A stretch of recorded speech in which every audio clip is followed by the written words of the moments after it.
Hello student. अब हम पढ़ रहे हैं मांग की लोच के निर्धारक तत्व। मांग की लोच निम्न कारकों पर निर्भर करती है। पहला, वस्तु की प्रकृति। जो वस्तुएं अत्यावश्यक होती है, जैसे यहाँ लिखा है अनाज है, दवाइयाँ।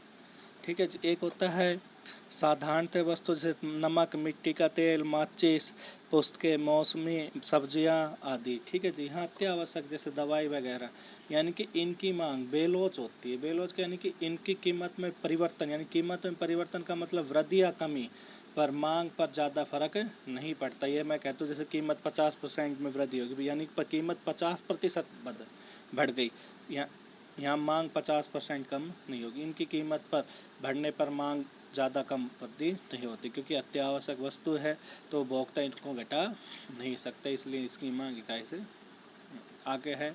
दूसरी किस्म की वस्तुएं होती है। इन वस्तुओं की मांग, दूसरी किस्म की वस्तु आरामदायक होती है। आरामदायक वस्तुओं में मैं ले सकता हूँ कूलर। ठीक है जी। कूलर, पंखे आदि। इनकी मांग औसत दर्जे की होती है, क्योंकि इनकी कीमतें बदलने पर भी उपभोक्ता द्वारा किया गया खर्च समान हो। तब ये नहीं बस सस्ता होगा तो कूलर ज़्यादा कोई लेकर आते हैं, मांग बहुत ज़्यादा बढ़ जाएगी। जो आवश्यक वस्तु जैसी हो जाती है भी। ठीक है जी। आरामदायक वस्तु, इनकी आवश्यकता जिनको होती है वो तो लेगा। ठीक है जी। तीसरा पॉइंट है,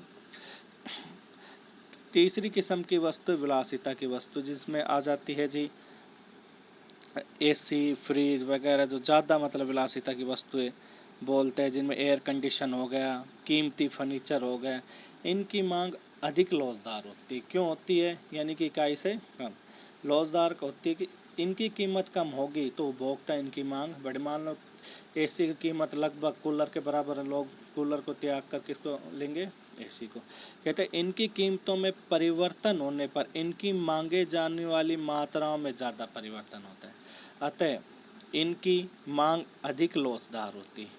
यानी कि इनकी कीमत में परिवर्तन का मांग पर अधिक ज़्यादा प्रभाव पड़ता है। तो इन वस्तुओं का उदाहरण जैसे वातानुकूलित, जिसको एसी बोलते हैं। ठीक है।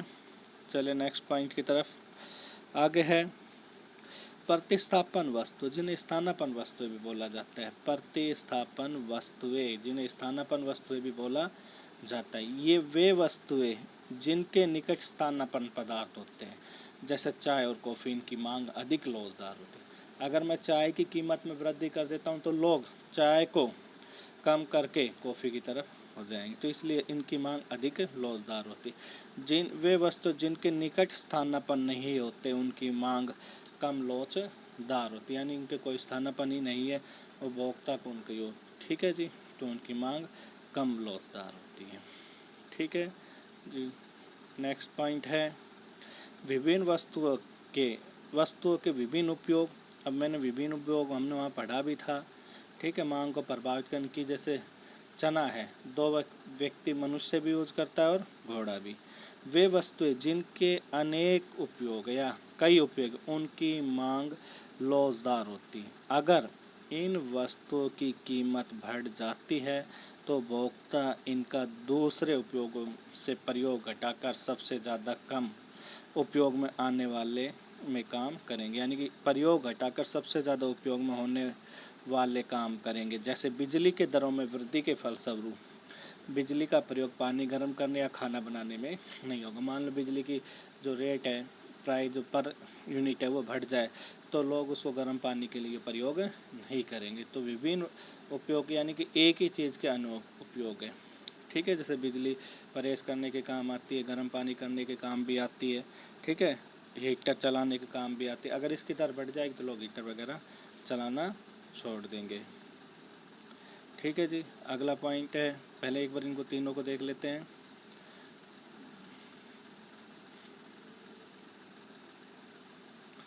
पहला पॉइंट था वस्तु की प्रकृति। जो वस्तुएं आराम, अत्यावश्यक, जैसे अनाज व दवाइयाँ, ठीक है, इनको उपभोक्ता त्याग नहीं सकते। इनकी कीमत बढ़ने पर भी उपभोक्ता इनको नहीं घटा सकते, इसलिए इनकी मांग बेलोच होती है, यानी कि इनका कीमत पर ज़्यादा प्रभाव नहीं पड़ता। दूसरी किस्म की आरामदायक वस्तु में बोला था भाई कूलर। ठीक है जी। कूलर वगैरह हो गया। ठीक। कूलर पंखे, तो इनकी क्या औसत दर्जे की मांग होती है, उपभोक्ता इन पर सामान खर्च करता है, चाहे कीमत घटे या बढ़े तो खर्च करते ही। तीसरी किस्म की वस्तु विलासिता, इनकी कीमतों परिवर्तन होने पर इनकी मांग की जाने वाली वस्तु ज़्यादा परिवर्तन होता है। दूसरा पॉइंट हमने पढ़ा था प्रतिस्थापन वस्तुएं, इसमें कि इनके अगर स्थानापन्न वस्तु है तो ज़्यादा मांग की लो होगी मांग, ठीक है, मांग लोजदार होगी, वरना कम लोजदार होगी। लोजदार में बदलाव कीमत के कारण कितना, अगर 10% कीमत बदल गई तो मांग में कितना प्रतिशत वृद्धि या कमी होगी परिवर्तन के कारण।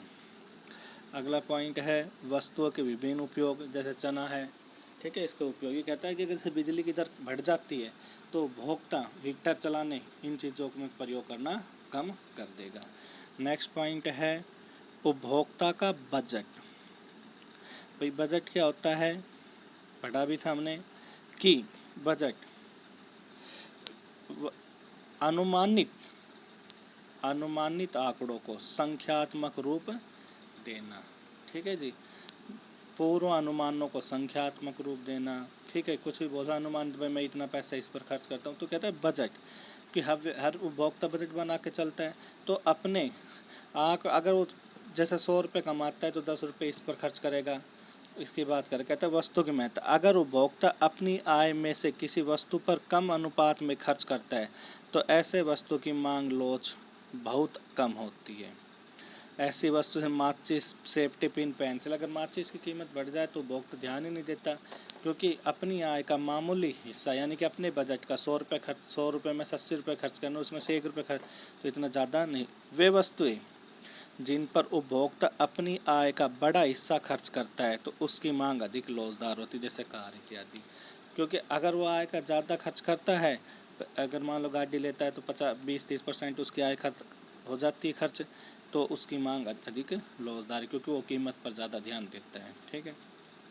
नेक्स्ट पॉइंट है उपभोक्ता स्थगित, उपभोग को स्थगित, अगर उपभोक्ता अपने उपभोग को स्थगित कर सकता है तो उसकी मांग लोजदार होगी। देखो वस्तु की मांग लोजदार होगी जिनके उपभोग को स्थगित किया जा सकता है, जैसे कीमत बढ़ गई जी, मकान बना रहे, रॉ मटेरियल की जैसे कई क्रेशर वगैरह कीमत बढ़ गई तो उपभोक्ता स्थगित कर देगा, जब उनकी कीमत कम होगी तो उपभोक्ता ज़्यादा मांग करने लग जाएगा, स्थगित किया जा सकता है मकान बना, ठीक है। गृह निर्माण की मांग ऐसा उदाहरण, जब ब्याज की दर अधिक होगी यानी ऋण ले रहे हैं और ब्याज की दर अधिक होगी तो गृह निर्माण को त्याग देगा भविष्य के लिए कि आने वाले समय में बनाऊंगा, जो लोग गृह निर्माण हेतु ऋण लेते हैं, ठीक है जी।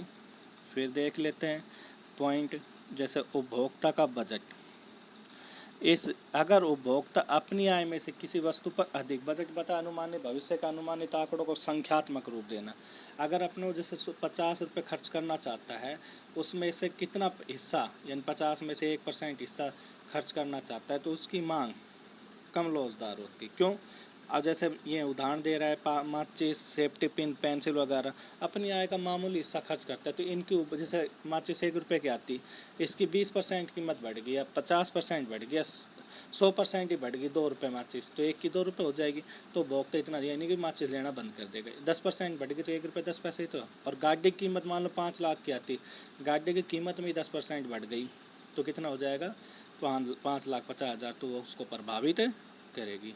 उपभोग को स्थगित करना, भविष्य के लिए उपभोग को स्थगित कर सकता है कि भाई आज नहीं, आज गृह निर्माण बनाना, रोडी क्रैशर महंगी होगी तो भविष्य के लिए बना लेगा, तो मांग अधिक लोजदार होगी यानी मांग लोजदार होगी। अगला पॉइंट है उपभोक्ता की आदतें, ठीक है जी, कहता वे वस्तु जिनके उपभोक्ता आदि हो जाते उनकी मांग बेलोजदार होती है, जैसे सिगरेट, तंबाकू आदि। इन वस्तुओं पर करों को बढ़ाने पर भी इन वस्तुओं को उपभोग को कम नहीं किया जाता, क्योंकि बीड़ी सिगरेट वगैरह उपभोक्ता आदि हो जाती, चाहे इनकी कीमत में कितनी ही वृद्धि हो जाए उपभोक्ता इनके स्थगन को नहीं कर सकता। जैसे आज की डेट में लॉकडाउन के दौरान बीड़ी का मंडल 10 रुपये का ही 50 रुपये में मिल रहा है, फिर भी लोग उसको लेने के लिए तैयार है। अगर नेक्स्ट पॉइंट है समय अवधि, अल्पकाल में किसी वस्तु की मांग बेलोच होती है जबकि दीर्घकाल में वस्तु की मांग लोचदार होती है, क्योंकि अल्पकाल की तुलना में दीर्घकाल उपभोग प्रवृत्ति बदल सकता है। इसमें ये पॉइंट कहता है कि अल्पकाल के अंदर उपभोक्ता की थोड़े समय के लिए, अल्पकाल होता है जैसे हम नॉर्मल इकोनॉमिक्स कहते हैं 1 साल से कम के समय के लिए, तो 1 साल के लिए मांग कम लोजदार होगी, क्योंकि अल्पकाल की तुलना में दीर्घकाल उपभोग प्रवृत्ति को बदल नहीं सकता। ठीक है, ठीक है, ये क्योंकि अल्पकाल की तुलना दीर्घकाल में उपभोक्ता अपनी उपभोग प्रवृत्ति को बदल सकता है। अल्पकाल में किसी वस्तु की मांग बेलोच होती है, जबकि दीर्घकाल वस्तु की मांग लोचदार होती है। ठीक है, क्योंकि अल्पकाल की तुलना में दीर्घकाल में उपभोक्ता अपनी उपभोग प्रवृत्ति को बदल, यानी कि उसको धीरे धीरे त्याग देगा तो मांग कम हो जाएगी। जैसे बहुत से लोग लॉकडाउन में से बीड़ी सिगरेट पीना बंद कर देंगे।